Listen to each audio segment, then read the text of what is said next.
Hey, what's up, guys? Hey, it's another bit of time for my favorite hobby, as you guys all know, which is sort of like checking out old newspapers and kind of trolling around them and just seeing what happened. I was kind of curious to see what the paper would say and what it would be like for May 26, 1949. And so we'll go ahead and take a look and see what the Boston Globe was like that day. Interestingly enough, as you'll see here in a second, sort of our fantasy was a good study of reality, as the Red Sox did lose on the day before, at least, to the Browns 8-4. And so this is the newspaper actually for the day before the game that you just saw this morning. What I love here, though, is this upfront column. This is back when the sports would be on the front page, or at least of the Globe. Why do Browns beat Sox? They want to be Sox.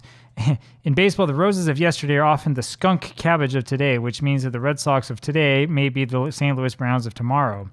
The Browns playing the Red Sox is like the junior varsity scrimmaging the varsity. It is a JV's chance to win a varsity jersey and a seat at the training table, right? And so, I mean, the idea here is that there are so many players who originally started with the Browns who wound up traded to the Red Sox: Vern Stevens, Ellis Kinders, Boris Martins, Billy Hitchcocks, Al Zarilla. You know, and the question is, you know, when they play the Browns, wouldn't it be true that the other Browns players are just hoping that they get sent to Boston instead of being in what they say, the American League's utopia, from utopia in Boston to its Siberia, where 8,500 is a good Sunday crowd. So there you have it. This is pretty good writing, I would say. This is the sort of thing that you find every once in a while when you actually take the time to go back and read the old papers. And really, it's one of the things I have to say about those who focus mostly on the statistics only of baseball, which is that if your focus is only on the stats and it's not on stuff like this, you're really missing a lot of interesting stuff, because there's a lot of cool stuff in these old papers, the way the things are described and so on and so forth, right? I love this right here, too.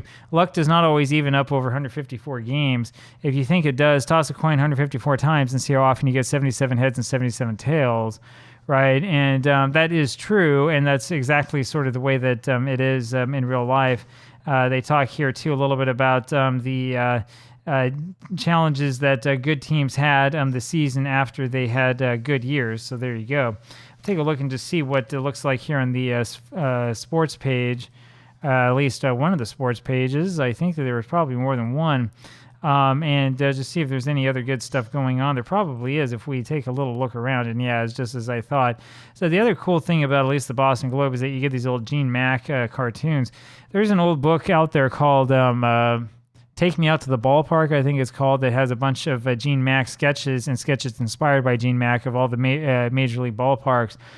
He was very well known for his sketches in the Boston Globe, and soon after this, also in the Sporting News. This is the sort of thing that we're really missing out on. If you look at stuff like this little sketch of Spence here, you'll think, oh, wow, you know, this looks a lot like, I don't know, like the sketches that you used to find at the back of Topps baseball cards back in the 1950s, and to a slighter, less extent in the 1960s. And it's true.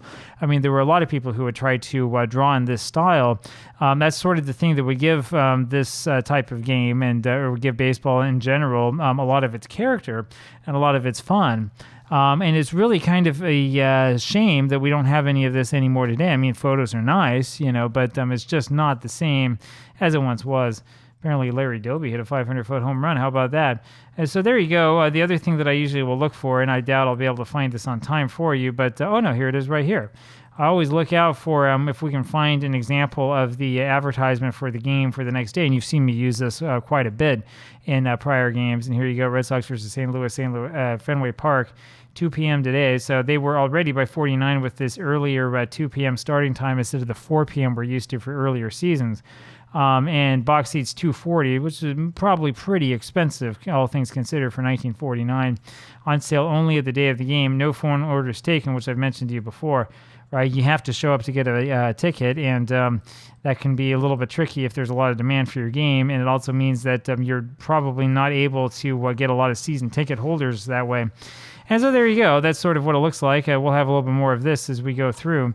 There's always some... I'm not sure what's going on here. There's always some weird stuff here.